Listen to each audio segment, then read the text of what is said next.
Lama da boo, lama da boo, lama da boo da boo. Lama da boo, lama da boo, lama da boo da boo. Chapter 9, Part 4 of After Buddhism.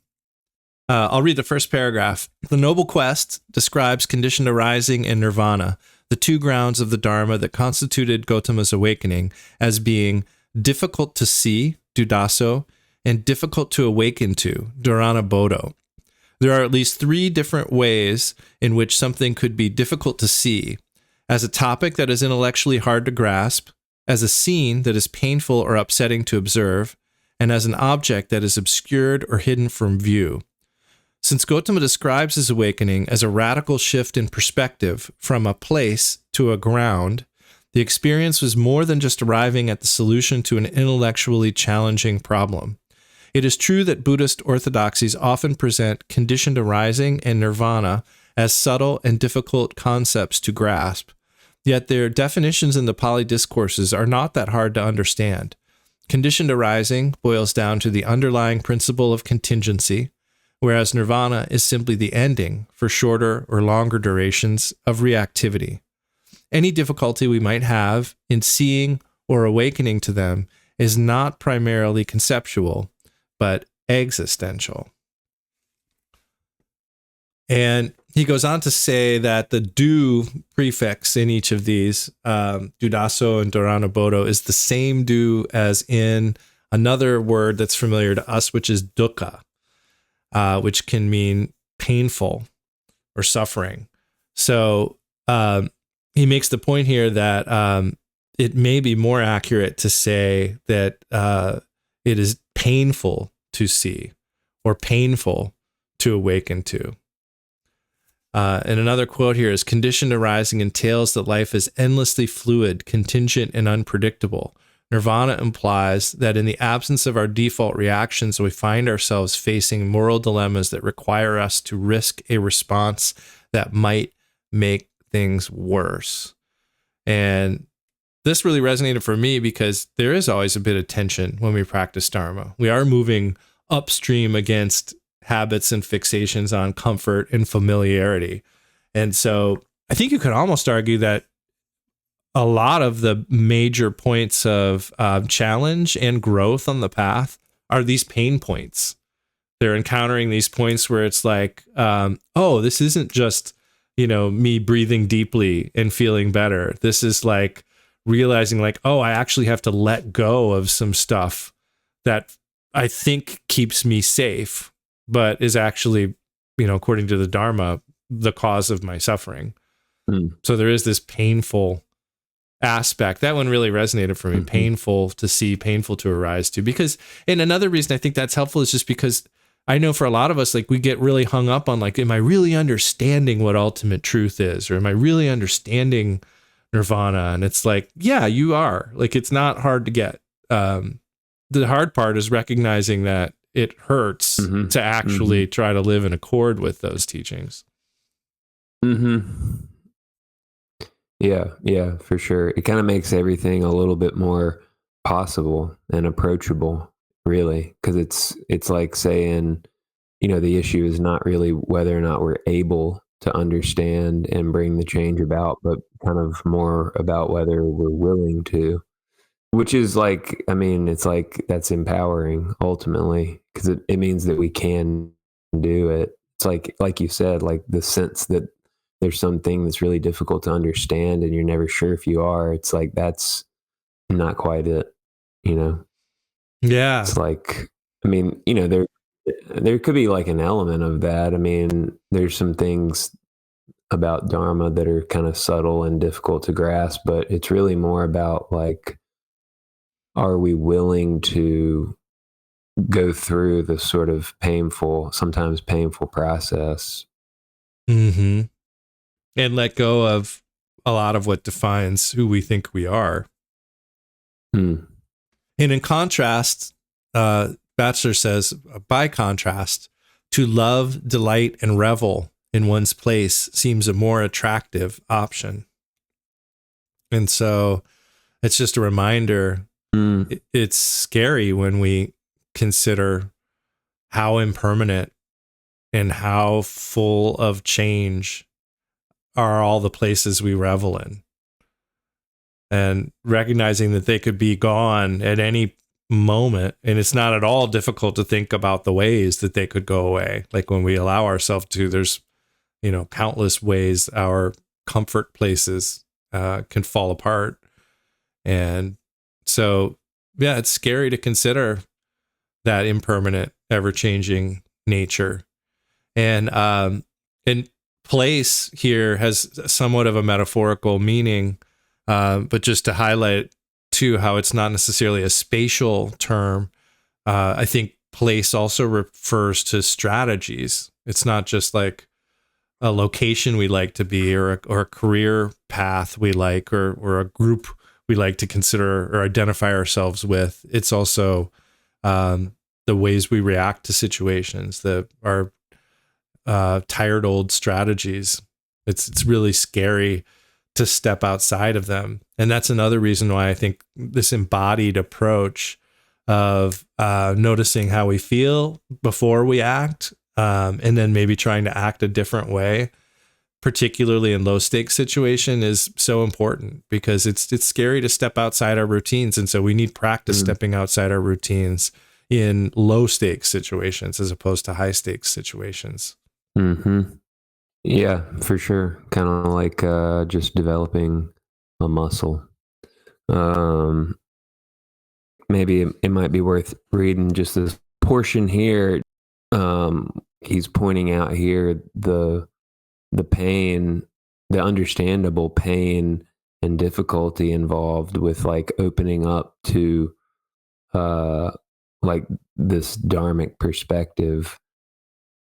Equally disturbing is to confront the bewildering number of possible ways to think, act, and respond to the circumstances of our existence. How much easier it is to rely on a familiar set of fixed reactive patterns. When the Dharma eye opens, if only for a moment, what is revealed might seem almost unbearable in its complexity, its tragedy, and the moral demands it imposes upon a frail creature.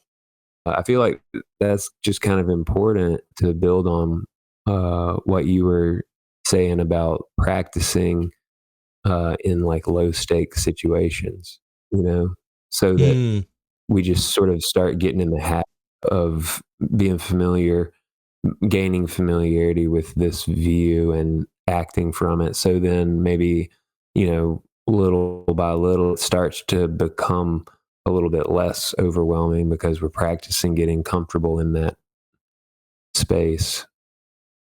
Yeah. It's funny because you just made me think too, like, what are we afraid of about trying different options? I mean, I think most of us, our thinking brain knows that it's good to experiment and try different things. But like, and I guess what I'm thinking through is that maybe what I'm afraid of in terms of jumping out of habit is that the outcome won't match my expectation, even though what I really want is a positive result. And I may not always know what a positive result looks like. But I think I get really set on like, at least if I act in the way I've acted before, I'll know what's likely to follow. And maybe I don't think it through enough. Maybe what's likely to follow is actually an adverse outcome, but it's familiar, like I know if I talk a certain way, I may, press somebody's button or something. And it may actually, escalate a situation, but at least that's familiar. You know what I mean? And maybe there's some like really unhealthy fixation there to just go to whatever feels familiar rather than what's unfamiliar, even if that familiar hasn't worked in the past again and again and again. Right. Yeah. Well, and it's just kind of like a gamble, Yeah. A gamble versus some kind of security. It's making me there's some Seinfeld bit involving this kind of thing. I'm not going to get it exactly right, but he owes Kenny Banya, the other kind of hack I've been watching the Banya arc recently. So you may be talking about an episode I just watched. He owes him what? Is it the meal? Well, like he owes him the meal, and they're discussing whether or not they should go. I don't remember if it's like stay Mendy's. At the coffee shop or like go somewhere else. And he's like, Jerry's like, yeah, I get it. If we go here, it's guaranteed to be a good meal. If we go there, it's something new. It's a risk. It might not be that good. It's a gamble. I get it. I don't remember exactly how it goes, but if we try something different, it'll be different, which is good, but it might not be as good as if we just stay here. No shit, man. I'm so glad to be back in it because I've been watching every night. I've been watching Seinfeld again just for the last couple of weeks, and maybe it's actually like good medicine to kind of like take me out of the current era, to take like a little journey back to a time where all the concerns were just dating, food, right? Like it is like a very basic, like the drives of the four characters are so basic. Yep. Nobody's Absolutely. really working on like anything that big. Yeah. Mm-hmm. Yeah. Maybe the arc of Lama to boot, maybe we kind of launched into this fish. We launched from this fish world, and now we're kind of at the top at this, like, we're in this Dharma arc, we're kind of in the ether. And maybe the next kind of section of the arc is the deep Seinfeld dive. Right. Deep Dharma and Seinfeld dive. Yeah. Man. Yeah. Thanks for bringing up Banya. That's fun. Banya. Kenny Banya. Yeah, wow. I just watched the one last night where Kramer sells Banya's suit and he doesn't have any clothes to wear. I was just thinking about that. Yeah. So good. That's the one with the ticket, the laundry ticket, the dry cleaning ticket. And Kramer has Uma Thurman's phone number on it. Yes. Yeah. And then Banya gets that, and then Banya's like, he's like reading and he's like, Uma, hope she's good looking. Fingers crossed. Yeah. He's talking about like calling her. Yeah. So to jump back to the book, the point he's making here is it is that clinging to our place that obscures our ground. So as long as we're clinging to these places, these familiar strategies or situations or roles, that is what obscures the ground, nirvana. So this is why we have to have such a strongly experiential, existential practice driven by what's happening in our own domain of awareness, as opposed to some sort of conceptual model that we're generating and trying to map onto our situation or redefine our situation as some conceptuality. Whereas I think the hardest part for me, and I think a lot of people, is just recognizing that, like, it is these simple, mundane things that we're working with. It is letting go of our place. Maybe that place is like not being the first person in line. Maybe that place is getting stuck in traffic and not freaking out.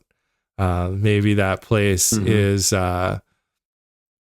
giving something to somebody that they like, but that you also like. And you say, hey, you like it? Here, take this, because I know it'll make you happy. There's all kinds of things. I think there's places that we can step out of that are very simple and not particularly consequential in a big way, but as they add up, as they accrue, will make the departure from place easier in higher stakes situations. Mm-hmm. And he also says this cultivation of awareness of the totality of our experience, including sensations, thoughts, emotions, etc., has to also extend to others, those we share space with. So this is an interesting point, right? Because, like, I know from our perspective, we talk about this 3-vehicle model in Tibetan Buddhism of Hinayana, Mahayana, Vajrayana, and the way it's usually explained as about motivation. like motivation for our own liberation is what we say Hinayana is, and including all beings is Mahayana. But I don't think there's any lineage of Buddhism that doesn't also teach that you need to be mindful of others' needs and feelings as well. And so I think there's maybe a little bit of fogginess there. I don't know the reason. I mean, it could. I don't want to ascribe any meaning that I can't know is there, but I have to wonder, is one factor of why we say that because it's somehow related to marketing. Is it somehow to say like, yeah, I mean, there's this other way of practicing, but that's just for yourself. Our model includes all beings. That's always felt a little funny to me. Like, I don't think Buddhists in the Theravadan tradition only care about themselves. And I think it may be just a different way of looking at it. I mean, I think this, to me, this says care about everybody. Keep your attention on how others are doing and respond skillfully. And so... Yeah, I mean, I feel like, not that we even need to like get too much into this discussion necessarily, because I think that's a fair point and is probably true. But I feel like maybe a perspective on that I've heard that makes a little more sense is that it's more about like the attitude of individual practitioners, whether or not they've got that motivation is just kind of on them. Like you could practice Vajrayana stuff in a totally selfish, small-minded way. Mm-hmm. And you could practice like so-called Hinayana teachings with like the most profound, generous mindset. It's like, it's not really about the teachings, it's about the individuals. Yeah, that definitely makes sense, because there is like a capacity aspect to be aware of. Like, I know when I was processing my moral injury a few years ago, and trying to come to understand the things that happened, at that time, I did not have the capacity to spend a lot of time taking on other people's suffering, especially in my practice. You know what I mean? Like, I just didn't have the emotional resources to spend a lot of time thinking about taking on other people's suffering, or giving away my own happiness. I think I probably had a lot more capacity for it in an interpersonal setting. Like, I don't think I was particularly mean to people or anything. I could handle it day to day.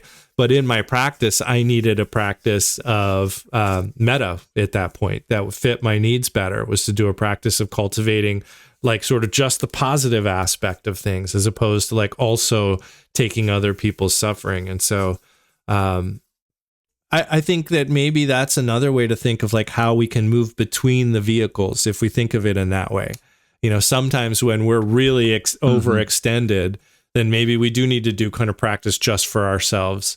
But when we're feeling strong and grounded, and then it's a lot easier to extend out to other people. And I also think that's just responsible therapeutically too. Yeah, for sure. So I'll read the last little bit here of this chapter. It says, the development of awareness in the context of the fourfold task thus entails a fundamental realignment of one's sensitivity to the feelings, needs, longings, and fears of others. Rather than being a supersensory capacity to read other people's minds, mindfulness means empathizing with the condition and plight of others as revealed through the enhanced reading of their bodies, which comes from the stilling and brightening of one's own awareness through meditative discipline. Making mindfulness other-centered disrupts the innate tendencies of egoism and thus contributes to the second task, letting go of self-interested reactivity. Yeah, I mean, it's the same argument for Tonglen, which is a solidly Mahayana practice. Yeah. One thing that I really like about that passage that you just read is that it sort of speaks to the way in which like a real kind of sensitivity to others, like a heightened sensitivity actually develops, like maybe like it's a little bit more of a real version of the capacity that we develop through practice, as opposed to like a more cliche or, fantastical kind of like you meditate a lot and all of a sudden you're going to be like a mind reader, Yeah. that kind of thing. Like this is a little bit more like, yeah, like of course, because we start to know ourselves a little bit better through our practice, we will become more sensitive to other people. We'll be able to read people. We will be able to start to sort of see what they're going through in a way that we couldn't before. And like, we can trust that intuition a little bit, and like, potentially like use it to like, maybe like be there for people, like help people, be supportive, that kind of thing, as opposed to just looking for results from practice that are like hard to imagine. This is like pretty Yeah. tangible. Yeah, and I think on the one hand you could say I really want to cultivate a sense of non-duality, and I don't think that is inherently bad or good. But if you're more focused on some sort of conceptual understanding of like non-duality of things, but not letting that manifest in this kind of a mindfulness of other people's bodies and feelings, you're not going to get very far, because like that kind of an awareness of other people's physical presence and their happiness and suffering, that is the non-duality happening. Like that's how it happens in our experience. So like we need some experiential doorway to those more highly conceptual frameworks that we spend a lot of time talking about, but that may not actually help day to day in our interpersonal relationships. Yeah, for sure. If it's okay by you, I was gonna kind of read that other paragraph on that page. So it just says, as soon as we start considering meditation from an ethical and existential perspective, we realize the inadequacy of thinking of it as primarily a cognitive process directed toward realizing the truth. We recognize how untenable it is to think of awakening as just an enhanced kind of knowing. That mindfulness includes a cognitive dimension, however, is quite clear. Meditators systematically focus their attention on features of experience that are habitually overlooked or denied, thus cultivating a cognition of impermanence, for example, rather than persisting in a longing for permanence. Yet, in coming to know intimately the impermanent, tragic, and empty aspects of life, one opens oneself to unsuspected, effective, and aesthetic possibilities of experience as well. So overall, I think just to me, the important point there is a point that he's already made plenty in this book. It's probably one of the main points, but just that like the process of awakening is not like this attempt to know the truth. You know what I mean? Like in some kind of like conceptual sense, or like, he's just making this point. I feel like the point he's making in this paragraph is like, it's much more of a process of becoming more like embodied and tuned in to just like the world of perception, basically. I mean, it's a matter of existential Salience. import, development, like yeah, exactly. Yeah. And I mean, I'm trying to kind of, I guess, verbalize just like the in sort of intuitive message that something like that communicates to me. And here's what happens in me when I read this. It's like, oh yeah, it's like I should just be like bringing this meditation sensibility directly into everything. You know what I'm saying? Like it's nothing more. The awakening process. It's nothing more than just the ongoing effort to bring that sensibility directly to everything. It's not it's nothing that we're doing in order to realize something. You know what I mean? It's like Yeah. just realizing it. Yes. Yeah. Yeah. Yeah. Yeah. Yeah. I like that way to frame it. Yeah. We're not doing it to find something else. We're just doing it for this, whatever this is. Yeah. Yeah. All right. Yeah, I like that paragraph too. So part 5? Yeah. Yeah. Let's do it. Okay. So we return to Son Buddhism, which includes Chan and Zen, or at least is some version of Chan and Zen. I believe it's the Korean version. This is what Batchelor mentioned earlier, that he, aside from being involved as a Gelug, Tibetan Buddhist Gelug monk, he also practiced in the Son school of Buddhism. And he mentions how this Son school has a tradition of valuing the arts, whereas Indian schools of Buddhism tend to be somewhat suspicious of art. He says they treat it as a distraction from realizing the contemplative states of mind required for enlightenment and liberation. And Batchelor points out that one could say that the difference here may be due to the cultures in the areas where these two styles of Buddhism spread, but he makes the argument that it may actually reflect a difference in the underlying orientation towards the practice of Dharma itself. And in particular, he's introducing the role of doubt in Dharma practice, and how Son Buddhism emphasizes the centrality of doubt, whereas Indian-based religions tend to emphasize the belief aspect. And he says there might be a connection between doubt and encouragement of the imagination on the one hand, and the emphasis of belief on the other hand, and suspicion of the imagination. So to say that maybe a little bit more concisely, that doubt and encouragement of imagination may go together, and on the other hand, emphasis on belief and suspicion of imagination may go together. Batchelor says it was precisely the emphasis on doubt and imagination that drew him to Son Buddhism.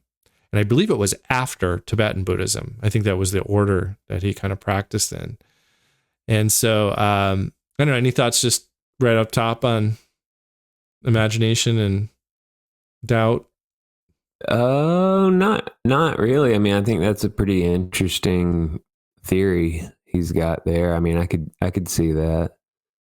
And I think it may be worth bringing up too, because one thing that comes to mind for me is like, well, we did quite a lot of art type things in our 3-year retreat, especially in terms of Torma, making these offering cakes out of dough and butter and colored wax. And but what's different there, though, in the Tibetan Buddhist aspect of art is like, particularly as relates to Torma, is there is like a perfect way to do it. There is like a way to do it that is prescribed, and that someone is telling you how close to the model you are or not. And so while art or artistic endeavor like that may be present, it's not so much that there's an imagination component. Like you can't just make up your own Torma and like do it. And I mean, you can, but like it's not taught that like you learn to make a standard Torma so that you can imagine your own Tormas and imagineer your own offering cakes. Like it's always like some kind of process of working with your own capacity to try to reach some sort of preset form or model. And so there isn't a lot of like just create something, out of your resources in the Tibetan tradition that I can think of. Aside from just meditation, to be honest. Like, if anything, I would say the imagination happens in how you integrate the practice into your daily life.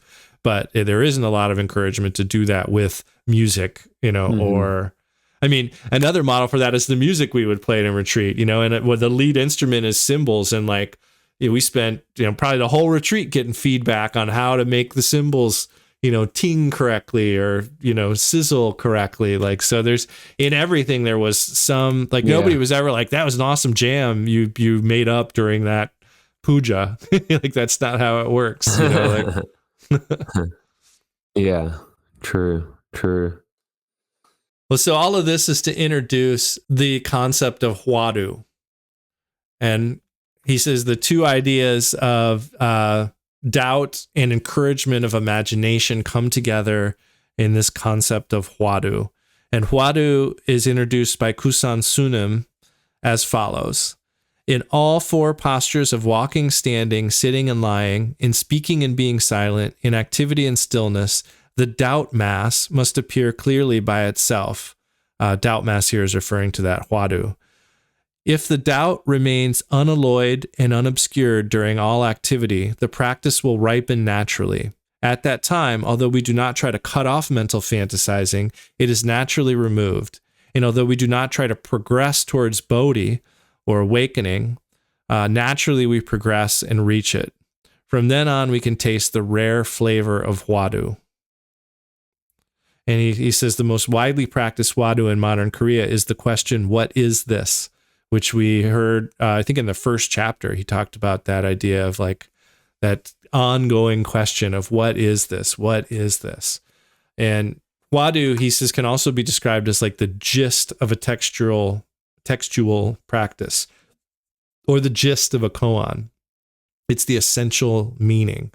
And this brought to mind to me the story that some listeners may know about Naropa, one of the famous lineage fathers in the Karma Kagyu, being visited by Vajrayogini, and Vajrayogini asking him, do you understand the meaning of what you're studying? So he had like his books in front of him, his scholarly books, and he said, yes, I do. And then she asked, do you understand the sense of what you're reading?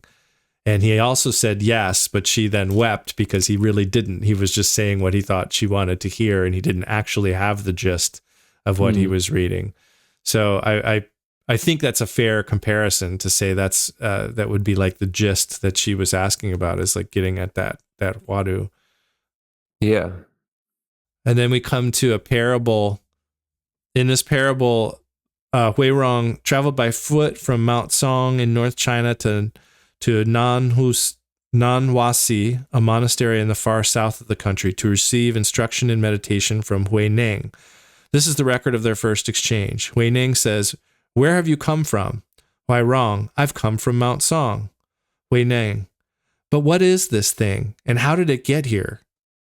Huirong was speechless.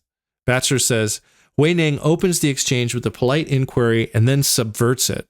Without warning, he shifts from conventional chit-chat to an existential challenge, which undermines Huirong's complacency and leaves him exposed, vulnerable, and dumbstruck. The text continues with the terse comment, Huirong spent 8 years in the monastery. At the end of this period, he returns to the patriarch and announces that he has an answer. Huineng says, what is this? Huirong says, to say it is like something misses the point. So, Huadu, like, what is this, is meant to guide us towards the ground, this twofold ground. It's not meant to get at naming or solidifying any kind of place. So it's really trying to wake us up to the twofold ground of conditioned arising and nirvana, as opposed to putting us into the sleep of some sort of ontological certainty about what is and what is not. Mm-hmm. I had the paragraph you just started. Go for it. Marked as well. Why don't you read it? Okay. Such questioning provides another perspective on the practice of the fourfold task. To embrace dukkha entails letting go of one's views about suffering in order to open oneself to the mystery of suffering. Since dukkha is shorthand for one's life in its totality, what is this becomes an uncompromising inquiry into what is going on at any given moment. This kind of embodied attention entails the suspension of all views, including Buddhist views. In posing this question, it is irrelevant whether things are impermanent, suffering, not self, or empty. One ponders the mystery that life is occurring at all. As Huirong's answer, to say it is like something misses the point, suggests any account of what is going on will be inadequate. The aim of the practice of the Huadu is not to arrive at a satisfactory solution to a problem, but to achieve a sensibility from which one's response to the exigencies of life is not determined by the influence of fixed opinions. Yeah. So the Huadu, I was about to say like it's kind of like a new place to inhabit, but it's actually like inhabiting a ground.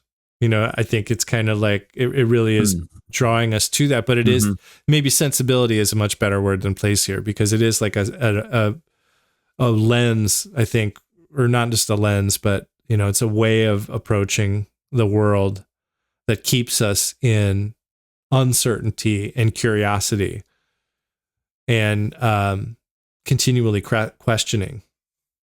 I was just going to point out in that paragraph, like one idea that goes through this whole chapter is just like this whole like pondering with awe, like the mystery that life is happening at all, like that anything is taking place at all. I think that's a pretty powerful idea.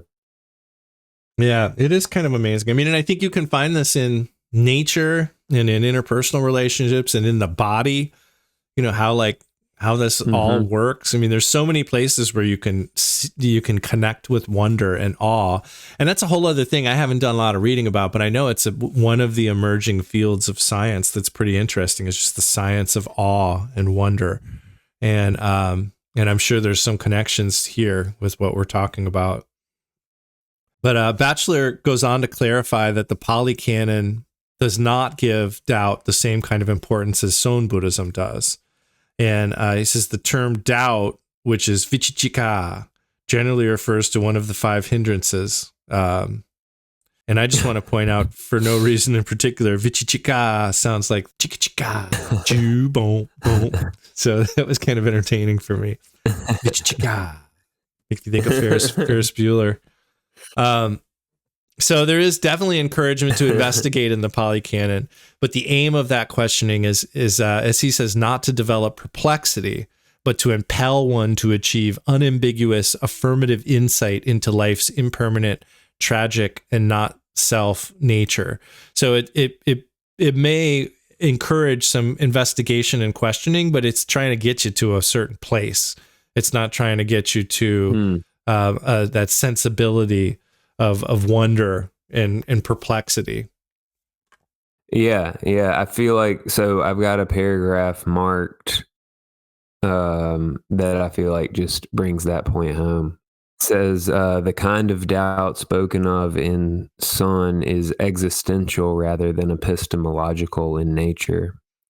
Such doubt is far from being part of an intellectual inquiry, even if that inquiry has its goal a non-discursive state of awakening. It should be thought of as a psychosomatic condition of astonishment and bafflement rather than as a discursive mental process. I love that psychosomatic condition of astonishment and bafflement. Yeah. If I have any quarrel with that definition, it's only in that I think it could sound more positive. Because like it does, like I think like we are trying to valorize these kind of things, and I feel like that leaves me feeling like a little concerned. But I mean, I get it, and I appreciate it. But yeah, I think that psychosomatic condition of astonishment and bafflement is wonder and awe and ultimately joy and beauty. And Batchelor also says the only time in the Pali Canon when awakening is spoken of as a resolution of existential questions comes when Gautama recalls the motivation of the 3 questions that were discussed, I think, in the first chapter. What is the delight of life? What is the tragedy of this life? What is the emancipation of this life? And Batchelor says that's the only time when awakening is taught as some sort of resolution of existential questions. So Son Buddhists, he says, might cite the source of these questions as being the great doubt, which after putting his total attention to those questions for many years led to his awakening. So I guess maybe we could say those questions are more of a symptom of his wadu, his great doubt, than the goal. And great doubt, he says, is often introduced in relation to the story of the four sights. So this is, if everywhere I've heard this up to now, and I'm sure many other people, these are the four sights that it's taught the Buddha saw when he left the castle. So the classic story is that the Buddha, was in a protected environment. His father had kind of curated an environment for him where he wouldn't have, like, existential questions wouldn't be triggered, questions of suffering and aging and sickness and death. And then at some point, the Buddha left the castle on a chariot with his assistant and saw these sights of a sick person, an aging person, a dead person, and a spiritual seeker. And as the story goes, that's what spurred the Buddha's quest, kind of. Those woke up in him these questions. What is the delight of this life? What is the tragedy of this life? But Batchelor says something interesting here. He says the Pali Canon never says the Buddha had those experiences, but it does say that that Gautama told a story about a much earlier predecessor, Vipassi, that had these experiences. So according to Batchelor, this is not it's not meant to be some kind of historical account of something that happened to Gautama, but it's an example Gautama provided of the human condition. And in particular, it highlights the existential shock of a personal realization that not just that there is sickness and aging and death, but that I will get sick, I will grow old, and I will die. And he says Gautama's life ceased at that moment to be a collection of more or less interesting facts and became an urgent question. So it became great doubt. Mm-hmm. Yeah, that's interesting. I mean, I would not have known that had I not read this book. Mm-hmm. And I mean, there may be other sources that say the opposite. I don't know. I mean, it's just one of those things. Like, this book has helped me in so many ways, but one of them is just realizing how far away we are removed in time from these teachings. Like, it's not that the teachings aren't applicable today. They totally are. But there has been so much that has happened along the way. And it would, I think, be very easy for someone to just add a sentence in or take a sentence out or, twist a meaning to fit with a current worldview or something. So it's just helped me to recognize more and more how ancient, this lineage is, like the lineage of teaching, and how far it's come. Yeah. So I'll read the last paragraph in this chapter. Stephen Batchelor says, since Chan was indigenous Chinese response to Buddhism, inflected by a Taoist sensibility, the Sohn reading of the legend would also be in keeping with the tradition's move to achieve a critical distance from the world-denying and metaphysical concerns of Indian Buddhism in order to recover the primary questions that prompted Gautama to seek awakening in the first place. Alternatively, we could interpret this move as a more general revolt against dogmatism, with its insistence on cognitive certainty, and a return to the disquieting and uncanny experience of living in an ephemeral, finite, and highly contingent world that seems incapable of ever being pinned down by oppositional concepts like it is and it is not. Part 6? Yeah, let's do it. So part 6 starts, this anti-dogmatic perspective of Sohn echoes the deep suspicion of views and opinions that we find in the chapter of Eights. The following verses capture the non-oppositional, non-dogmatic perspective of the sage or Muni. He does not elaborate a view on the grounds of knowledge or morals. He neither claims to be equal nor thinks of himself as better or worse. He lets go of one position without taking another. He's not defined by what he knows, nor does he join a dissenting faction. He assumes no view at all. He's not lured into the blind alleys of it is and it is not, this world and the next, for he lacks those commitments that make people ponder and seize hold of teachings.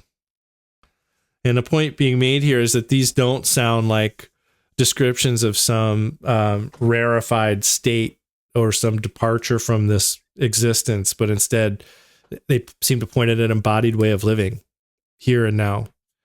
And he also says the sage here is a metaphor for being optimally human, totally detached, but totally alert to whatever is occurring.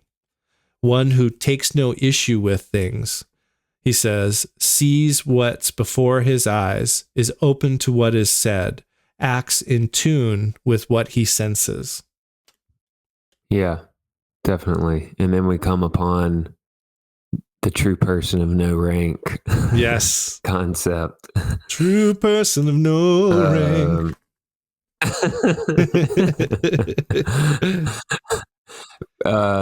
Probably like one of the, to me, one of the coolest things in this whole chapter, which I guess is it like a Buddhist idea or a Taoist idea? I don't know.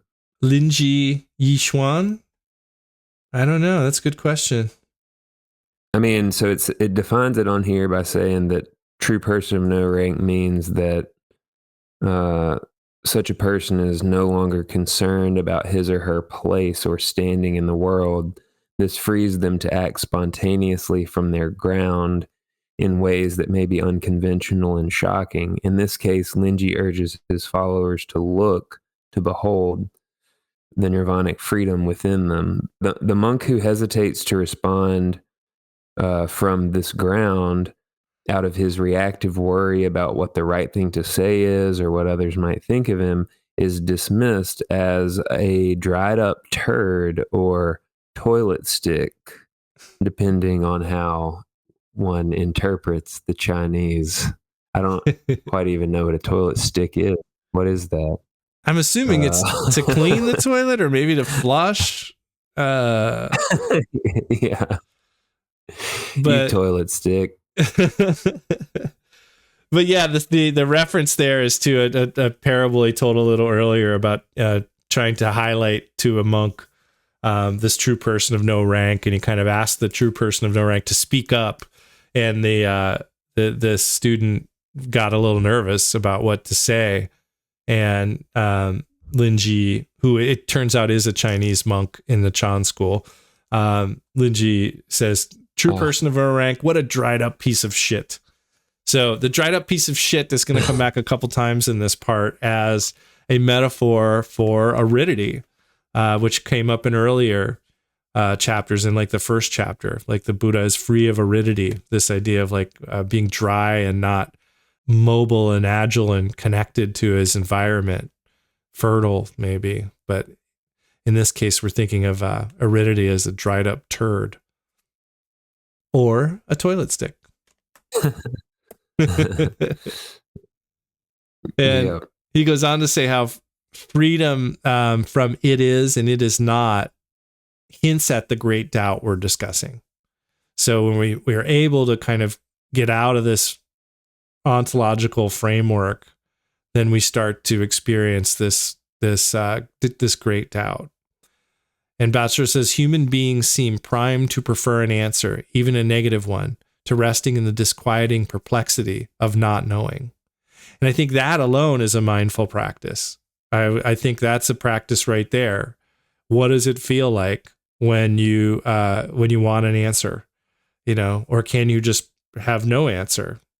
I think it's funny because like even a negative answer can feel better than not knowing. And that's something seems wrong with that. Like, I think that ought to be a little disquieting to us, that sometimes we would prefer to know an answer, even if it's not what we want to hear, as opposed to being able to stay with a little uncertainty.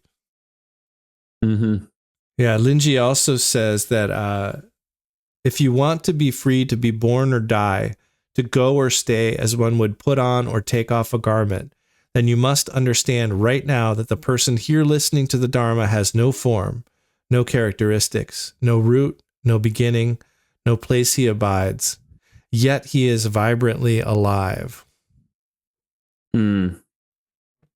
Batchelor goes on to say the absence of reactivity leads to a spontaneous vitality in which the world is revealed as questionable, mysterious, and radiant. It is the Huadu itself. So when I said earlier that I felt like that psychosomatic quote was like not that positive or could have used some more positivity, I think this one hits it. because it's described here as vitality.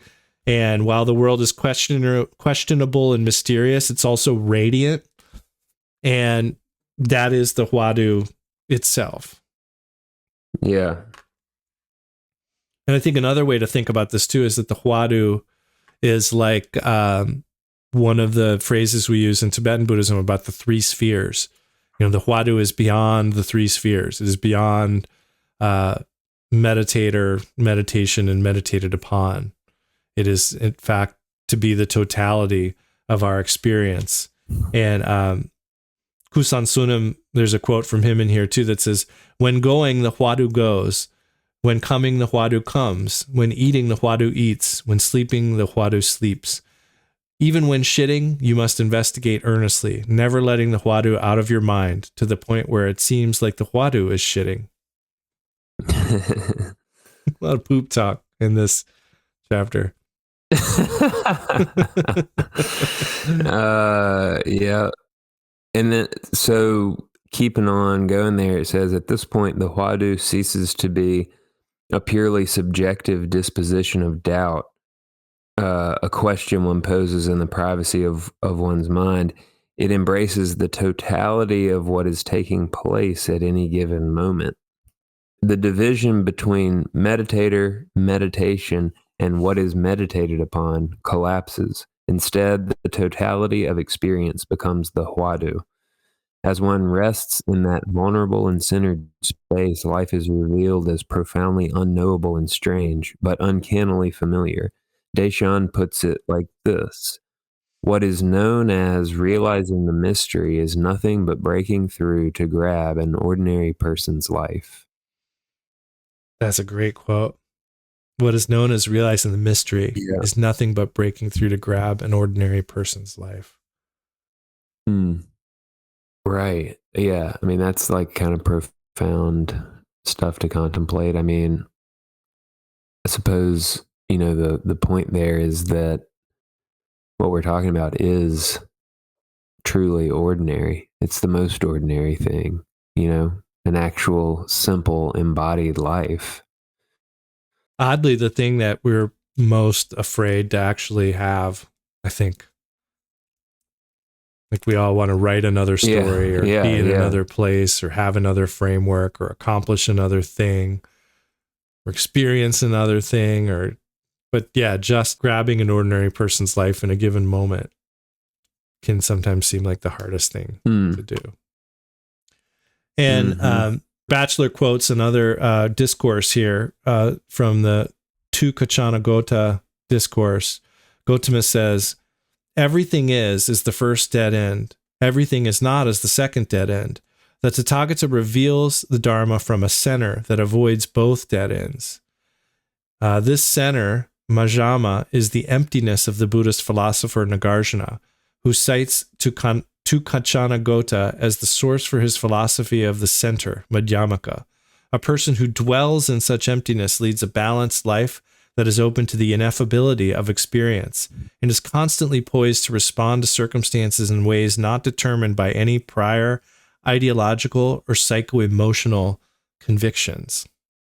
So we're now invoking Nagarjuna and Madhyamaka philosophy developed by Nagarjuna to help reveal emptiness. It's in many ways kind of like a logic technique. And there's also a re-invocation here of the idea of a dwelling, and emptiness being a dwelling, which was also referenced in the first chapter when the Buddha said, "I dwell in emptiness."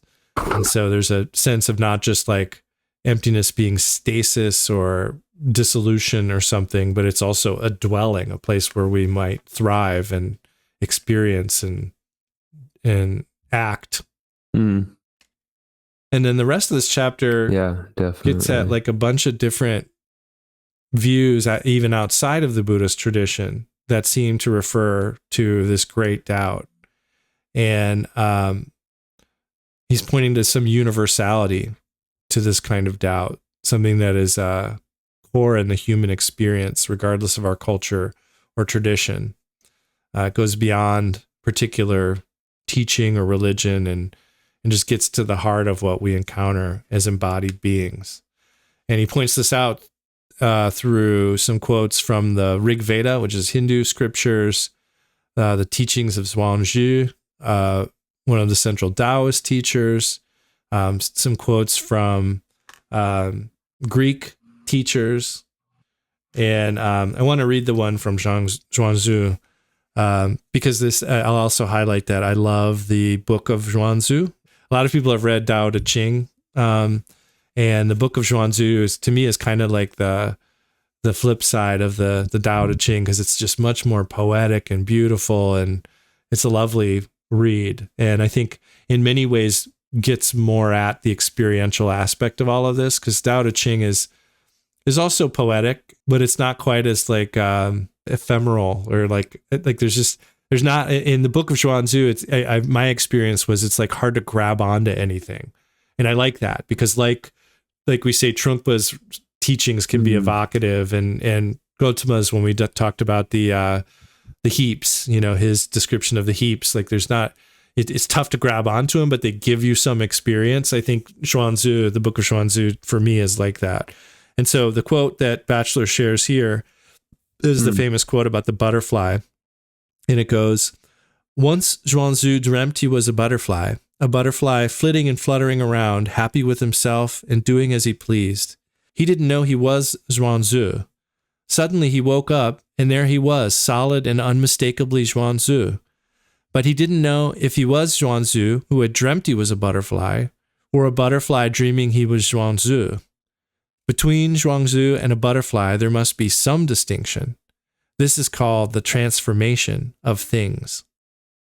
And I'll share the last quote I had from this chapter was, that I think is a good way to wrap up that quote as well, is Batchelor says, "The aim was not intellectual knowledge, but a radical transformation of one's entire outlook on oneself and the world."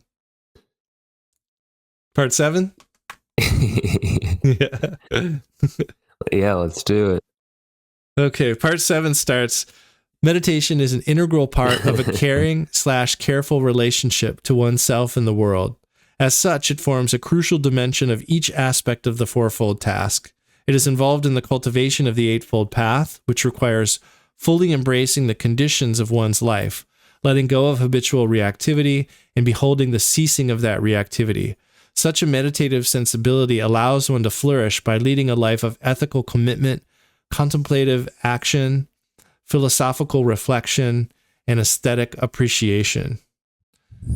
And this chapter to me is just really like amazing. This part I think is just an amazing part, and we could theoretically just read this whole thing because it's so good. But I'll summarize a little bit here. Batchelor introduces the potential downside of a secular approach of mindfulness, which he describes as like instrumentalizing mindfulness. In other words, using it just as a tool for solving problems. And he points out how this could help us miss out on the sense of awe or wonder. If we're always using mindfulness as a pathway to solving a problem or landing at a place, a solid place, then we miss out on that great doubt, that huadu, the sense of awe and perplexity and wonder, the sensibility this whole chapter has been describing is so important. And so we have this chance when we just instrumentalize mindfulness to lose touch with the huadu itself. But his point is that treating meditation as a way to solve problems has always been a thing. It's not like a brand new thing that's just happening now. And to demonstrate that, he uses some of the text from the Grounding of Mindfulness, where Gautama says, "Bhikkhus, if anyone should develop these 4 groundings of mindfulness in such a way for 7 years, one of 2 fruits could be expected for him, either final knowledge here and now, or if there is a trace of clinging left, non-return." And Batchelor says non-return is the penultimate state prior to becoming an arhat. And he goes on to say, in other words, if you undertake this practice correctly, the final result is guaranteed. This is no different from a sales pitch for an effective diet. If you follow this regime for X amount of time, it is certain that you will lose X amount of weight. The hyperbole continues to mount. As Gautama says, let alone 7 years, bhikkhus. If anyone should develop these 4 groundings of mindfulness for 6 years, 5 years, 4 years, they can expect such fruits. And finally, let alone half a month, bhikkhus. If anyone were to develop these 4 foundations of mindfulness for 7 days, one of 2 fruits could be expected for him. So he points out the seeming conflict of this kind of a language with the cultivation of a sense of wonder and freedom from ontological traps. And it may well be that this section was something that was added later to help Buddhism compete in what was a very robust marketplace of religions in northern India at this time. So this could well have been sort of a marketing technique. But in any case, Batchelor says we need to recognize that meditation includes both a technical aspect and a metatechnical dimension. And it is forged out of the tension between both. So I'm remembering now like a couple of these metaphors of tension. We talked about a dance that was a really nice metaphor of like holding close but allowing freedom and movement. We're now talking about technical and metatechnical. We talked about, entering the stream, but also going against the stream. And so there is always this middle way balance that needs to be present. And also including conditioned arising and nirvana. That's another one. That's why it's a twofold ground. Like an embodied existence would include awareness of conditioned arising and a beholding of nirvana. I think everything you mentioned so far is really important. I thought this section has a couple of points that I really appreciated. The first being him pointing out that those potential pitfalls of like secularizing the teachings too much. I don't know if too much is the right way to say it, but it's like, I like that he takes the time to address the actual risk involved there, I guess. Like, because, it's like, I definitely have some feeling like there is a risk there. And like I think this kind of helps me understand that my concern is exactly what he's saying. Like, there's the risk that the existential priority of the whole thing could get lost if we're just like sort of studying meditation and almost like learning how to use it to get certain temporary outcomes. It's maybe a little bit like what we could call like spiritual materialism, but to point out that, and I don't know if we've already gotten there, if this is coming up, but it's like to acknowledge that, but then also to clarify that it's not really a dumbing down of the Dharma, that we need to be worried about. It's not really that it's being dumbed down. It's just that we have to retain the essential point. Yeah. And then I feel like that kind of is the same fundamental concern involved with this whole idea of like the technical versus the metatechnical in meditation, because like, there's a certain amount of technical skill involved with practicing, but then that metatechnical like sensibility or atmosphere is kind of what we have to make sure we don't lose touch with. And like, I know I made a note here for myself that like, it applies to, I think very much so to all the various practices that we have at our disposal, like in our tradition, mantra stuff, visualization, all this stuff. It's like, I think important to keep in mind, like there's nothing wrong with doing all of those practices at all. It's just, we have to make sure that we don't lose touch with that metatechnical sensibility that really they're all aimed toward developing, and it's kind of like it's an encouraging concept, and also in the sense that to me, it a little bit represents that aspect of practice or spiritual life that like you yourself with your will can't just like force it.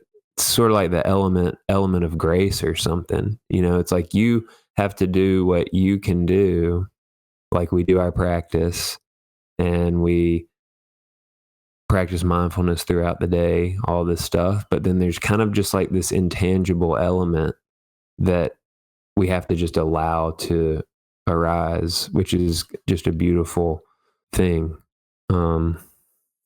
I just happened to glance and just see that there is a sentence that kind of says, he's talking about these meta technical virtues, you know, wisdom, compassion, imagination, and then he just makes the comment like there's all these meta technical virtues that no amount of technical skill in meditation can guarantee. You may have already read that out, but I feel like that's kind of thought provoking. You know, it's like there's this element of practice that is beyond just it's beyond a formula. You know, it's like you can practice and practice and practice, and it still might not arise. Like it's more fundamental than the formal practice that you do. It's a sort of a gesture of our being in an ongoing way. That dimension of the metatechnical, I think, is what in some traditions, including our own, we try to encourage through prayer and connection, like with through blessing with teachers. Like that's, I think, a lot of times why we do prayers where we ask for the blessings of the lineage or also generate merit and virtue. Like it's the view, I think, in the Tibetan tradition that when you can generate more virtue, you're more likely to have those metatechnical benefits arise. But that doesn't dismiss the mystery of it and the fact that it's there is no formula necessarily to get it. Although, interestingly, like we might be able to say that, like, you know, encouraging prayer and practice of virtue may be some attempt at creating some sense of certainty that we can have those things in a certain amount of time. So it may be actually like a human desire to make a formula where there isn't one. But at the same time, I don't think prayer and virtue are anything but prayer and generating virtue are anything but beneficial. So I don't think there's a downside to that. But it did just occur to me, like maybe that's our way of trying to kind of make that feel a little more on the technical side when it actually could fall more on the metatechnical. Yeah, definitely. And I feel like that speaks to the fact that, like, there's got to be some prescription because everybody's different. And like, there's got to be kind of something that can just be prescribed for everybody in a way, especially the way things are presented these days, you know? Like, I don't think a teacher could realistically get up in front of like a room full of people and be like, look, guys, I mean, there's really not that much you can do to make awakening happen, you know? It's like meditate too, but like it's kind of a crapshoot. Yeah.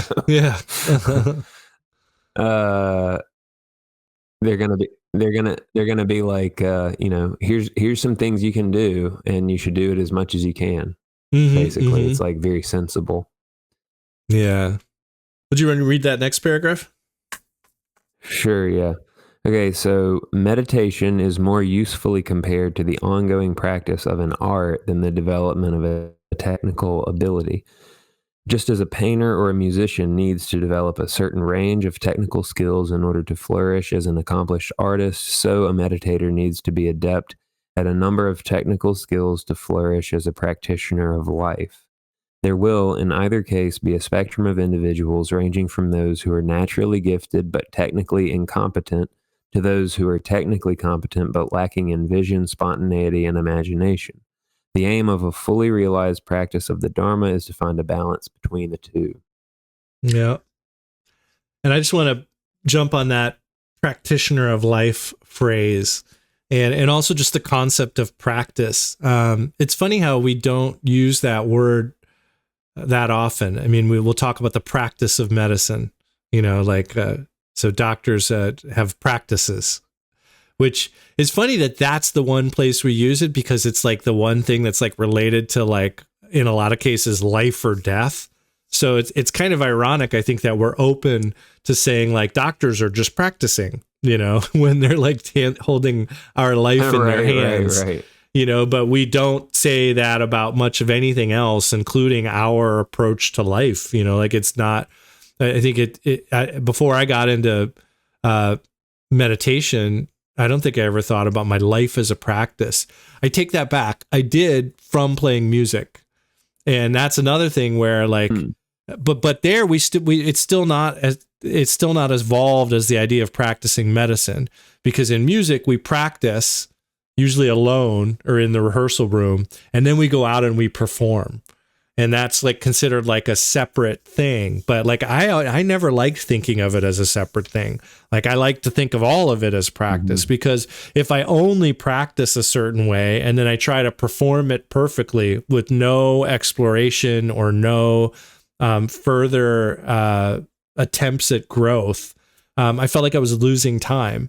And maybe that's a difference between like being a classical sort of academic approach of like playing a sheet of music as it is, versus like being involved in improvisational projects like I was.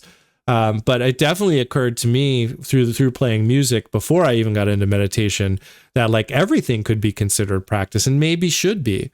You know, like, maybe we should think of everything, because it's rare. I mean, there really is no such thing as perfect. So why would we not try to always be practicing and be practitioners? Because when you're a practitioner, you're going to be more open to making a mistake and fixing it. You're going to be more curious about like, what went wrong? How can I improve that? As opposed to getting fixated on like, I didn't do it perfectly, you know, which is, I think, a lot of how we could describe pitfalls on the path. True. Yeah. And then like getting that very mindset of being stuck is like the biggest obstacle. You know, I mean, we're better off the quicker we can let go of our mistakes, the better. Yeah.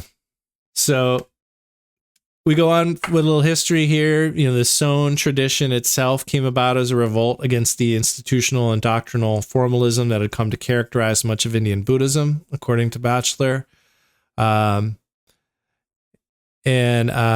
apparently, much like many of us today, they also thought that hierarchies of authority, talks of other realms and states of consciousness, etc., was maybe causing people to miss the very simple, direct heart of the Dharma. And he quotes Deshan, who says, "Here there are no ancestors and no Buddhas. Bodhidharma is a stinking foreigner. Shakyamuni is a dried up piece of shit. Awakening and nirvana are posts to tether donkeys. The scriptural canon was written by devils. It is just paper for wiping infected skin boils. None of these things will save you."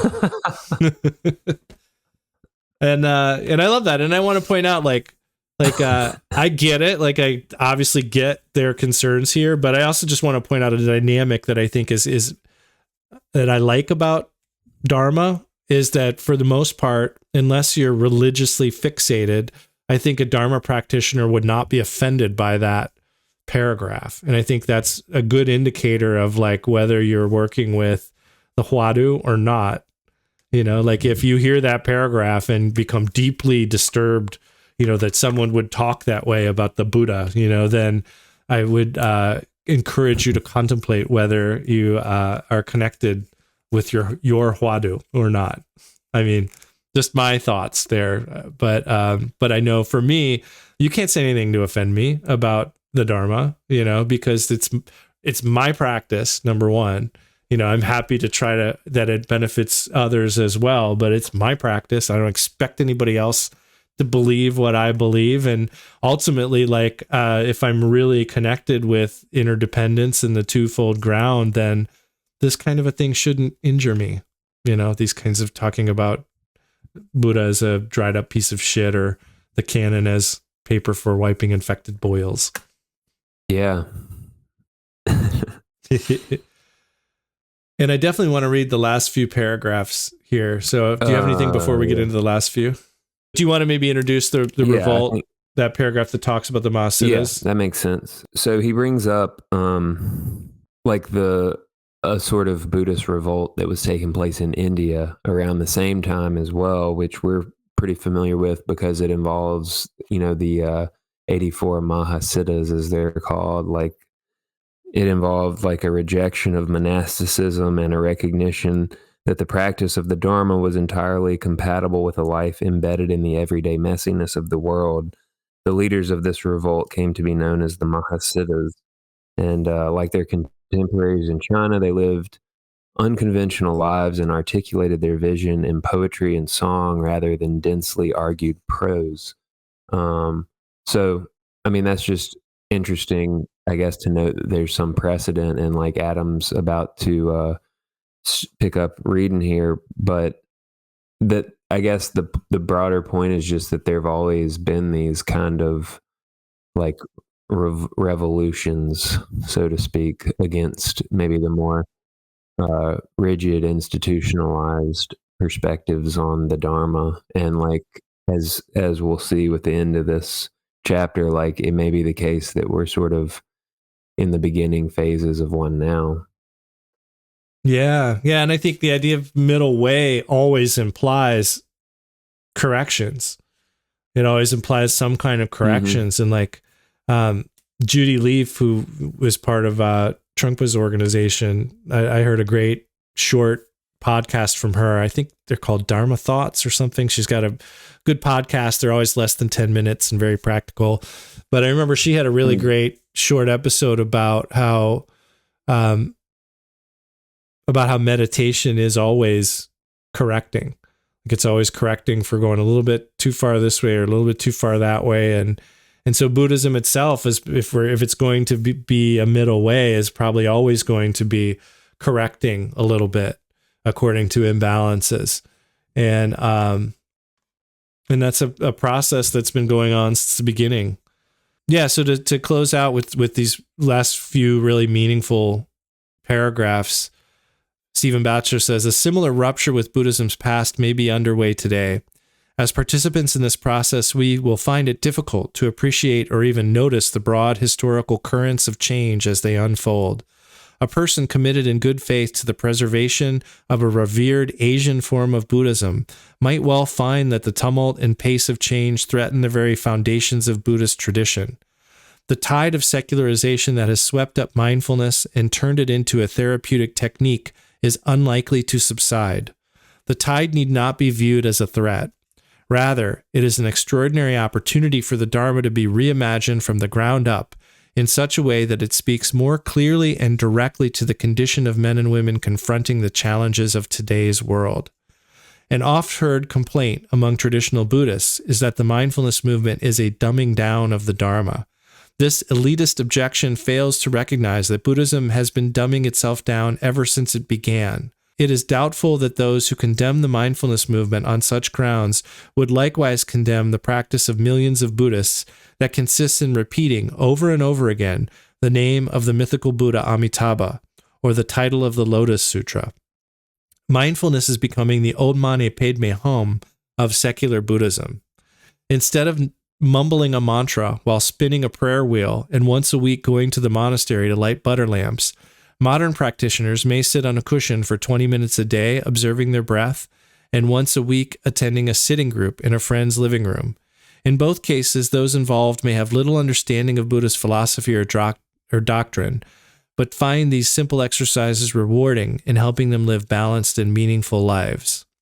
In retrospect, the widespread adoption of mindfulness in diverse areas of contemporary life may come to be seen as part of the longer historical process of Buddhism's adaptation to modernity. It could mark a key moment in the acceptance of contemplative disciplines in a secular context, when the public perception of meditation as an exotic, alien, and marginal practice is transformed, and it is accepted as an unexceptional and mainstream activity. If this turns out to be the case, then rather than complain about the dumbing down of the Dharma, Buddhists need to rise to the challenge of articulating a philosophically coherent and ethically integrated vision of life that is no longer tied to the religious dogmas and institutions of Asian Buddhism. In this way, perhaps, they might help encourage the dawning of a culture of awakening, which may or may not call itself Buddhist. I love all that. And I just want to point out, like, for me, even inside, there's a little twinge of reactivity when I hear may or may not call itself Buddhist. But I want to point out, we haven't said it for a number of episodes here, I think, but it wasn't called Buddhism until recently. You know, it was called Dharma before. And I don't know if it's even going to be called Dharma if we are able to articulate this new vision that could lead to a culture of awakening. But I want to just point out that, like, even as much as I love this section, it still is a little triggering for me because I'm attached to the Buddha and the teachings of the Buddha and my lineage and all of that. But I understand the value that we're talking about here, that is firmly embedded in an understanding of impermanence and the Huadu itself. You know, like, we have to be ready to act in ways that are beneficial and fit our situation and other people's situations. And that may mean at some point this isn't called Buddhism anymore. You know, that may mean it becomes something else. I mean, time moves on, and the best we can hope for is that the skillful means that help people generate lasting happiness persist. Yeah, true. Yeah. Cool. Any thoughts before we wrap this episode up? I think that is pretty solid, man. I feel good about it. Right on. Me too. Okay. Well, next week will be Ananda, the attendant. Chapter 10. We'll be on our last 2 chapters here.